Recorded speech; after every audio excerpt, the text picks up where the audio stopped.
chante la rivière insolente qui unit dans son lit des cheveux blonds, des cheveux gris.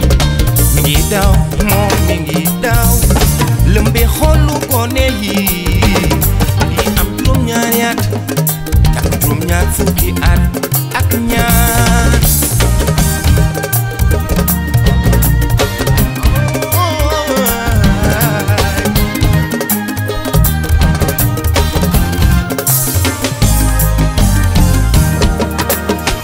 Elle fait chanter les ombres et s'agrandir le monde.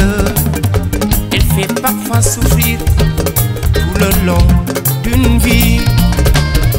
Elle fait pleurer les femmes, elle fait crier dans l'ombre.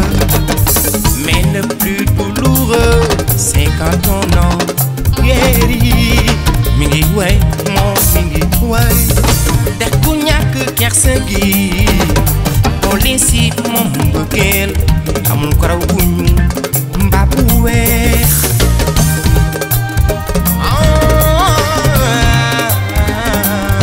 Mbëggeel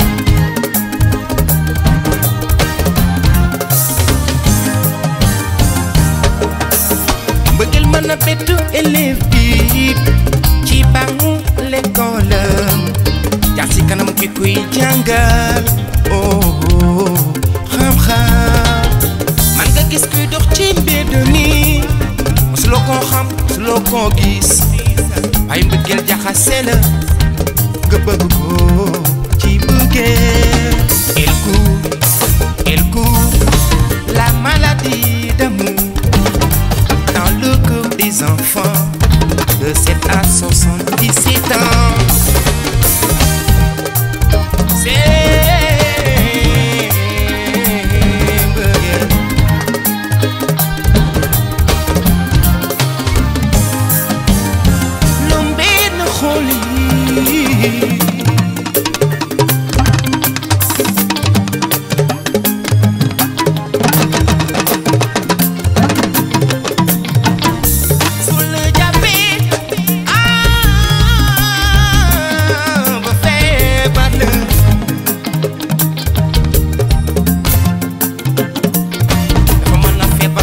Keneen ku dul yow sum lay jàpp daf fi metti lool soo ko weddee ni soo ko weddee ku ne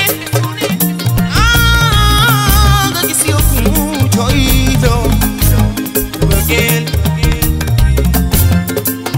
kenn mënu ko day dem moom day dem ndax dafa bari doole.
7 à 77 ans. Elle chante, la rivière insolente qui dîne dans son lit, les cheveux blonds